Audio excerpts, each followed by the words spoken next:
Kylene Alcantara and Julian San Jose aren't just great singers, they also got killer moves.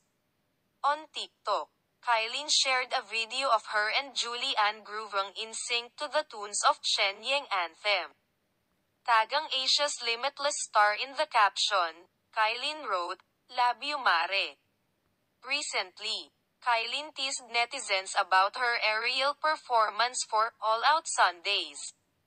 Aside from being on All Out Sundays every weekend, Kylene is also set to star in Shining Inheritance, where she will play an antagonist role. Kylene will be joined by Kate Valdez, Paul Salas, Michael Sager, and Connie Reyes. The series originally starred Lee Seung-gi, Han Hyo-joo, Moon Chae-won, and Bae Su-bin.